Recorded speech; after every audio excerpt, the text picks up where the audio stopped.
be able to afford medicine.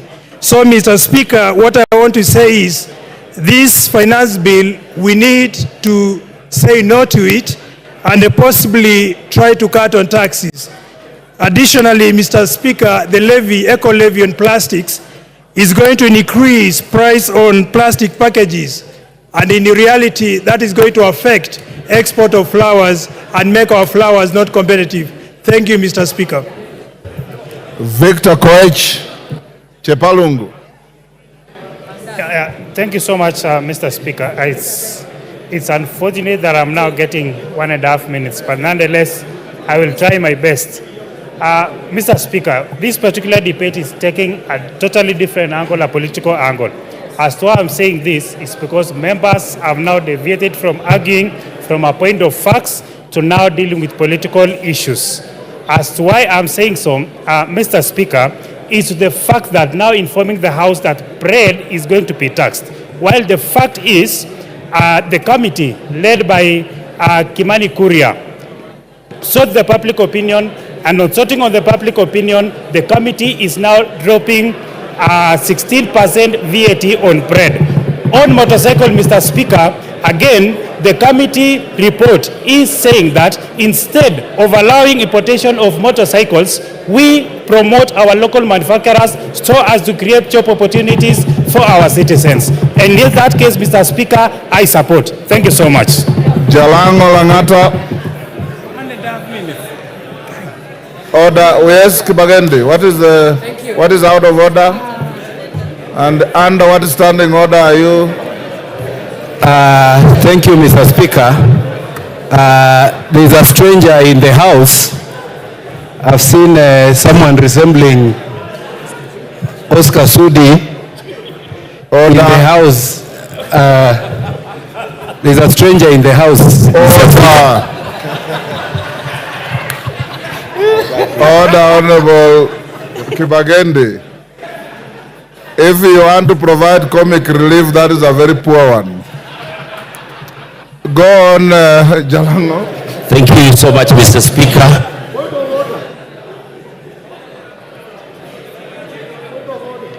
Give order, Anjala. What is out of order? Give Anjala the mic. What standing order are you standing on? What order? What is standing 91. order? 91, Mr. Speaker. Pardon? 91. Order. Order. 91. Take your seat.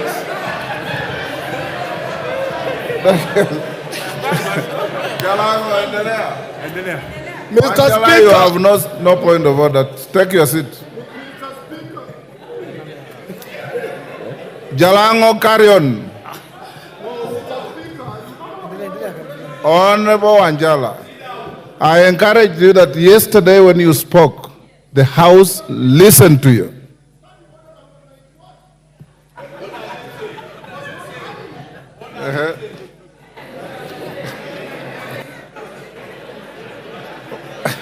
What is it about?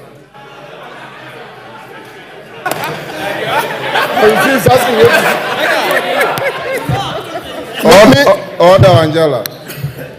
Angela, you know, standing order 91 is a standing order you use to challenge a colleague who is on the floor and has said a statement that you think is not factual. Order. The member on the floor, Honorable Jalango of Langata, had not uttered a single word for you to challenge him on any fact. So you are out of order. I ruled him out of order already. Jalango, continue. Thank you so much, Mr. Speaker, for giving me this opportunity. First of all, I reject the Finance Bill 2024. Immediately,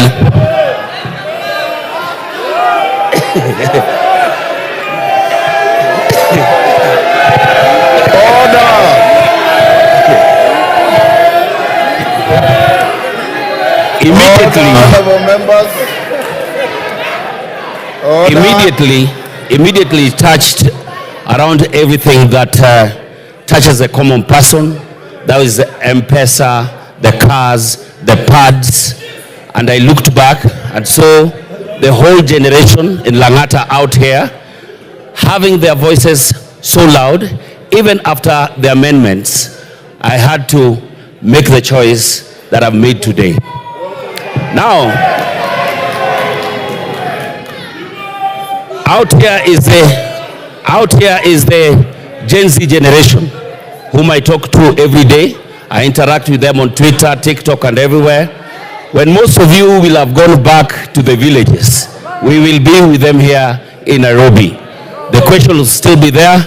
And most of you know, I'm a friend to the president, and I spoke to him, and he knows very well that this is my stand. Thank you so much, Mr. Speaker.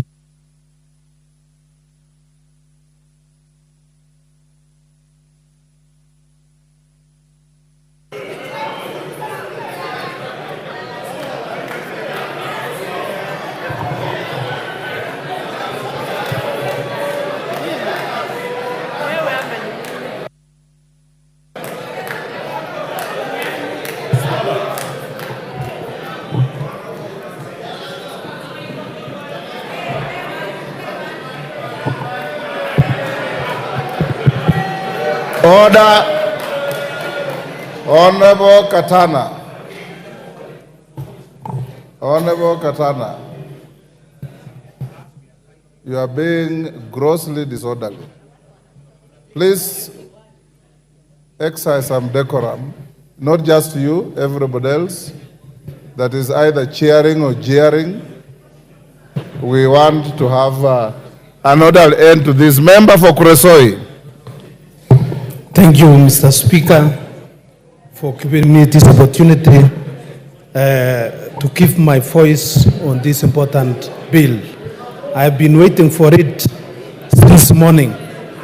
From the onset, Mr. Speaker, I want to say that I support the bill 2024-2025. I am supporting the bill, Mr. Speaker, because of a number of reasons. One of the reasons is the increase in CTF is the increase in CTF by around 50 million. This CTF, Mr. Speaker, is a fund which touches all corners of our country. And this is a fund which has really transformed our country. Mr. Speaker, I also want to say that I support this bill because of the 50 million which has been set aside for electricity. Mr. Speaker, when I go around my constituency, Kuresoi South, people are asking me about electricity, maximization of transformers, and installation.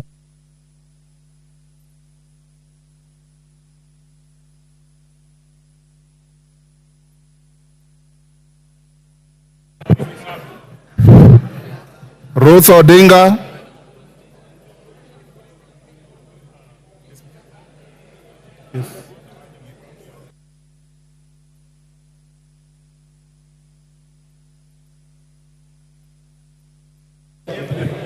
Can you give... Thank you, Mr. Speaker. I stand up here to reject the bill, the Finance Bill 2024. And mine is very simple.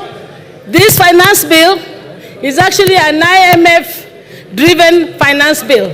One of the tenets of the IMF is to see countries that they come into to stop subsidies, also to promote privatization, but the worst is for these countries to have oppression. That is the oppression of the people. And what you're seeing out here right now on the Gen Z is Gen Z. It's not only because of the fact that there's the state oppressing them, but IMF is playing a very big role in that is happening. And my good people, let me tell you, Gen Z is out, and I'm very happy. The only thing that I really agree with this finance bill is for the Gen Z to say that Baba should be left out of this mandamano. Thank you. Ruto. Thank you, Mr. Speaker. Thank you, Mr. Speaker. The people of Better North, Mr. Speaker, 684 villages, they don't have a power connection. 684 villages, if you multiply that by 100 households per village, you realize it's quite a number of thousands of households in my constituency which don't have power. This bill, this budget, Mr. Speaker, it promises the people of Better North that we will be connected with power. We have young people who have been employed as interns.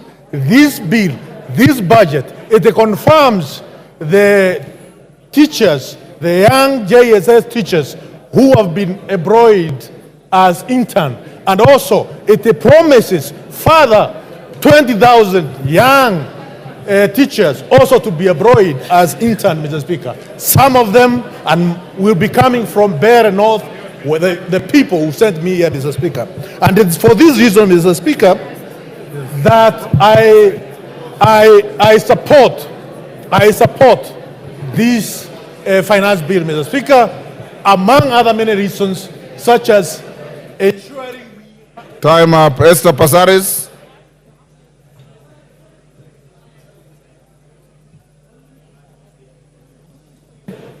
Thank you, Mr. Speaker. Mr. Speaker, much as I commend the public participation that was done on the bill, and much as I commend the amendments that they have come with, I want to say that I reject, because we need to ensure that we listen to the population and what they're saying. This country right now needs to listen. We need to tighten our belts, we need to live within our means, and we need to address corruption. Yesterday, seeing Obado getting away with a settlement of only 15% when he owes 1.9 billion tells us that we are not serious about addressing corruption. If we address corruption, we will be able to fund the expenses of this government. It is time for us to take a position that corruption is the biggest enemy in the room. And I think I stand ashamed to know that only a house in Loresho is not 40 million. A flat in Nairobi is not 9 million. Even in the settlement, we are actually cutting deals. So we say no to corruption, and we fund and live within our means. I reject the 2014 finance bill. Thank you. Member for Nyaribari Chache.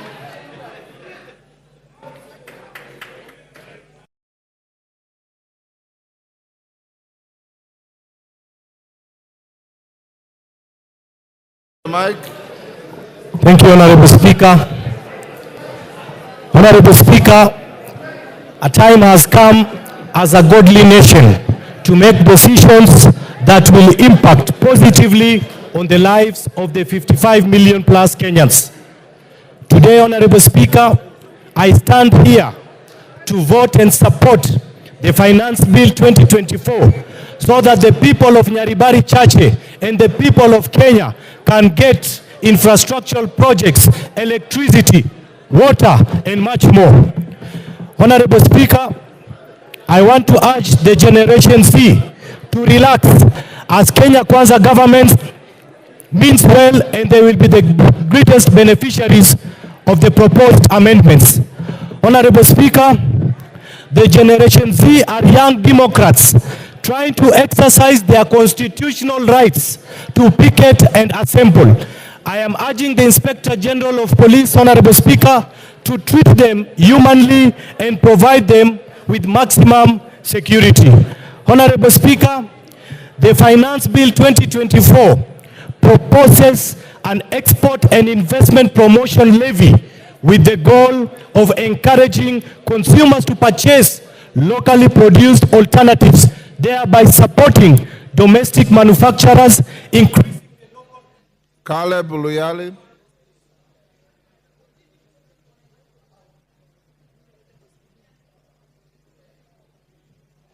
Thank you, Speaker. Finally, I got a chance. Mr. Speaker, I use only 1 minute to say we reject this finance bill, we reject the report of the committee on the finance bill. Mr. Speaker, a German social constructivist once said, Alexander Wendt, he once said that anarchy is what the states make of it. Mr. Speaker, this government is going to create anarchy in this country. And this finance bill is going to be the impetus of this anarchy. We have seen what is going around. We have seen every town in this country is occupied. And very soon, members of parliament, their homes are going to be occupied. We cannot sit here and pretend that everything is normal outside. Mr. Speaker, I want to urge my colleagues on the other side, you have a few minutes to change your mind. We must reject this finance bill. Gigi Kagombe.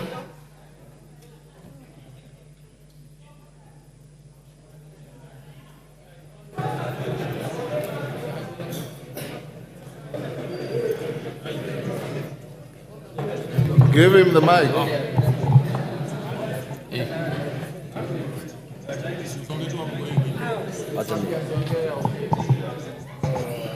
Thank you, Speaker. I stand to support this Finance Bill 2024 because, Mr. Speaker, we have a responsibility as a House to create employment for the people who are out there demonstrating. Mr. Speaker, we also have a responsibility to make sure that we give the right information to the young people of this nation. In as much as they elected us and we listen to them during public participations, we also have a responsibility to tell them the truth. Mr. Speaker, for the people who are lying in Gatondo Hospital and for the doctors who are going to treat them, I vote yes. Mr. Speaker, for the tea farmers who are in Gatondo now and other places, I vote yes. For the JSS teachers, I vote yes. For those people who are guarding us as the police officers, I vote yes. For the members of KDF who need to be paid salaries, I vote yes. For the people that we need to create employment and to create manufacturing in this nation, we are asking that we introduce excess duty on products that are gotten from other countries so that we support our economy. Those people who are out there need jobs. In fact, those people who are being mobilized are being mobilized because they do not have jobs. We have a responsibility to create jobs for them, Mr. Speaker, and we shall not create.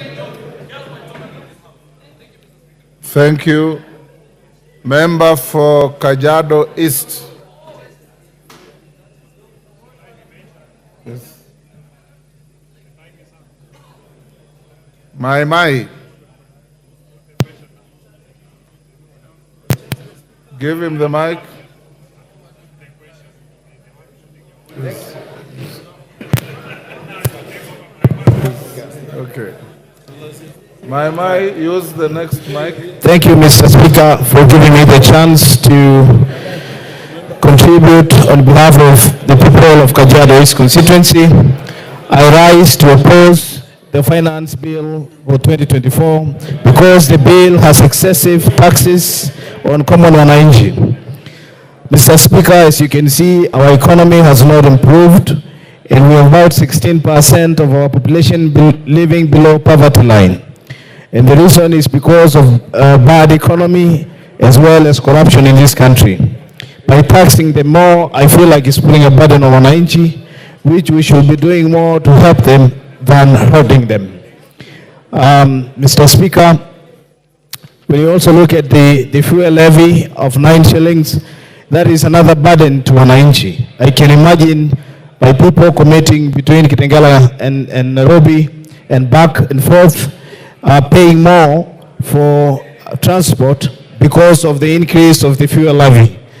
So, Mr. Speaker, I stand to oppose the bill because it is not friendly to common wananchi.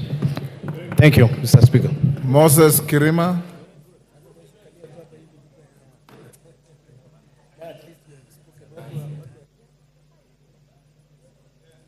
Thank you, Mr. Speaker, sir, for giving me this opportunity to contribute to this bill.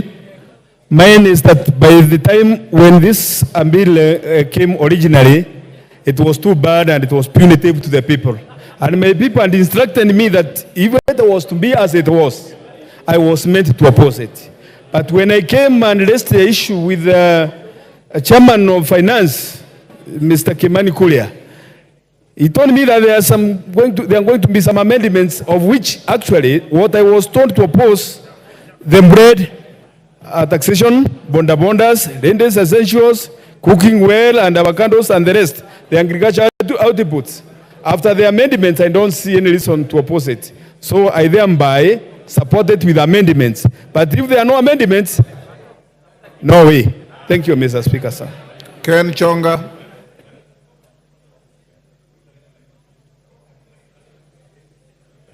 Thank you, Speaker. From the outset, Mr. Speaker, I stand to oppose this bill. Mr. Speaker, by the mere fact that the drafters of this bill were thinking of taxing bread, milk, rubber, it means that they never had a good intention for the Kenyans. This bill is obnoxious, is diabolical, this bill is pungent and shocking to the lives of Kenyans. Mr. Speaker, I was surprised yesterday, the majority leader here said that life has gone down, that the packet of maize flour right now is trading at 100 shillings. Where in which supermarket can we go and find the one packet? Not unless he has a supermarket that he can direct Kenyans to buy from. Finally, Mr. Speaker, by mere fact of adding 9 shillings to petroleum products, it is implying, therefore, the entire economy is falling down. Everything in the economy depends on fuel, and for as long as we have the price of fuel, everything is going to spiral up. Mr. Speaker, I stand to oppose this bill. Thank you. Janet Setianei, member for Turbo. Thank you, Honorable Speaker, and I stand to support this financial bill 2024, Honorable Speaker, with amendments. Honorable Speaker, I support this proposed bill as one of the revenue-raising measure with proposed amendments because it's going to give Kenyans an opportunity to receive their due development. They are going to get electricity, the schools infrastructure, bursary. Farmers are going to get subsidy, increased milk prices. The sugarcane farmers are going to get their pending arrears. School-going children are going to be fed. Elderly people are going to get cash transfers. Honorable Speaker, this bill is has also listened to proposals that are going to reduce what the Wananchi were worried about. The VAT on sugarcane transportation, the removal of 16% on bread, removal of exercise duty on, removal of, protect me, Honorable Speaker. This bill proposals are going to see that VAT is removed on bread, there is exercise duty removed on money transfer, there is also VAT removed on sugar. Yes. Engineers Zengu. Thank you, Mr. Speaker, for giving me this opportunity. I have waited from yesterday, but I want to say from the onset that I raised to oppose this finance bill 2024, and there are many reasons why I am opposing it. But one of the reasons is that it is increasing, or it is putting a levy on clinker, which is an imported component of cement. And yes, Honorable Junet, what is it? Speaker. What is it? Speaker. Order. Kachini bana. Speaker. Mr. Speaker. Yes. I wanted to seek your indulgence, Mr. Speaker. Mr. Speaker, as you are aware, to those who are in Parliament, there is time for everything. Order, members, I can't hear clearly. Go ahead. Mr. Speaker, as you are aware, in Parliament, there is time for debate, and then there is time for voting. Mr. Speaker, some of our members here on my side took early lunch. They are taking lunch by 10 a.m., I think, ugali and nyama. And they have come here so that their vote can count, Mr. Speaker. So, Mr. Speaker, having debated this bill now extensively, I think we should go now to do our constitutional duty of voting, Mr. Speaker, so that Kenyans can know which direction we are taking, Mr. Speaker. So, Mr. Speaker, I seek your indulgence to call the mover to reply, Mr. Speaker. Thank you, Honorable Junet. Let Nzengu finish. I had an intention of giving Rosi Museo. Then I'll call the mover to reply. Thank you, Mr. Speaker. Mr. Speaker, from the Finance Bill 2023, it is reported that the road maintenance levy was not collected enough because of increment in the price of the petroleum product. This year, Honorable Speaker, the same mistake is being repeated. We know that from Finance Bill 2023, the price of cement went up, the price of steel went up because of the export promotion and investment levy, which is unnecessary because it is meant to promote monopoly in the industry. The same people that produce cement are the same people that are producing steel, and that is why the cost of construction has gone up and being a deterrent to a lot of Kenyans from constructing their houses or their property. So, Mr. Speaker, I want to say that I want to reject the proposed bill totally and as a whole. Thank you. Women Rep Muranga. After that, Rose Museo, then the mover be ready to reply. Okay.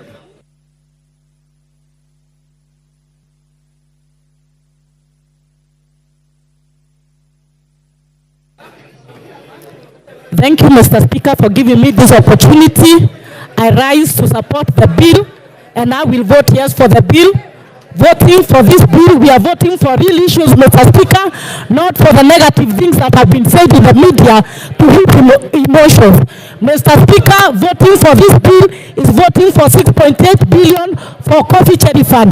Mr. Speaker, voting for this bill is voting for 46,000 JSS teachers who are in internship to be put in the payroll to be employed. Mr. Speaker, we are here to tell our brothers from the opposition that we don't need to whip emotions, and we know who are the sponsors of the ongoing mandamano, and we revisit after the bill. Thank you, Mr. Speaker.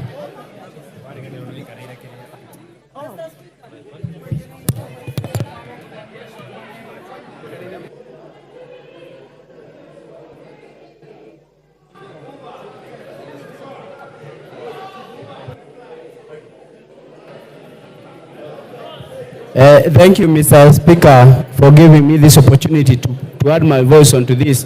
And I start by saying that I reject this finance bill 2024-2025. And Mr. Speaker, you can see from what is happening in the streets of my constituency, the picketing and the protesting the people are doing on my constituency, because this bill is not undergo due public participation. And that is why I'm saying if they listen to the people in the first place, they should listen again and they take the bill back to the people. We reject it and we ask for it to be withdrawn, be taken to the people, because the people are the taxpayers. They are the people we are subjecting to these taxes. They should be heard. And then, Mr. Speaker, I would like to ask the government side not to pretend that they are doing Kenyans favors by introducing these amendments.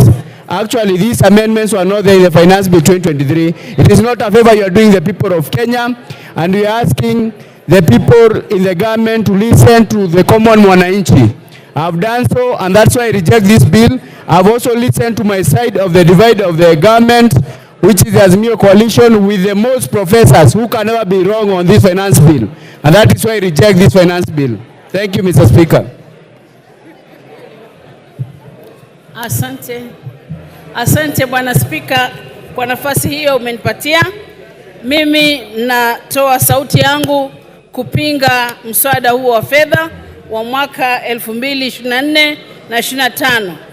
Kwa sababu watu wa Makueni wameniambia kabisa mswada huo hawezi kukubali jinsi ulivyo, na nasema hivi ya kwamba Wakenya wametoka katika janga la corona ambalo limeweza kufanya wengi waliishiwa na biashara zao, wengine hawako kazini, na maisha ya Wakenya yamekuwa katika hali ya juu sana, na serikali haijafanya mikakati maalum ya kuweza kuboresha maisha ya wananchi wa Kenya. Tungekuwa katika nyumba hii tukiongea jinsi ambavyo tunaweza kuwasaidia Wakenya waboreshe maisha yao. Nasema hivi ya kwamba kupata pesa ambazo ni za kuweza kusaidia serikali kuendelesha mambo yao, kuna njia nyingi. Kizungu kingi ambacho kimezungumzwa na mwenyekiti wa bajeti, naomba watumie, kwa maana watumie mbinu hizo, wakae chini kama kamati na kuangalia ni jinsi gani wanaweza kuleta fedha bila kumuumiza mwananchi wa kawaida. Tukiangalia mambo ya soda ambayo yamezungumziwa sana, niseme ya kwamba naomba kabisa jinsi nchi zingine zinapeana soda bure,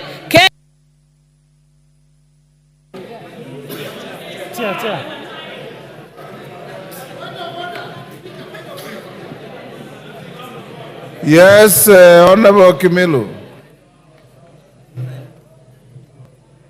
Honorable Kimilu. Speaker, is it in order for you to deny me a chance to reject this finance bill? Because I've been here since yesterday and you not give me any chance, but I reject this bill, Mr. Speaker.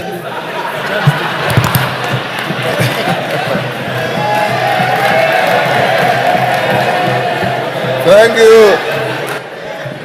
Honorable Kimilu, order. You have rigged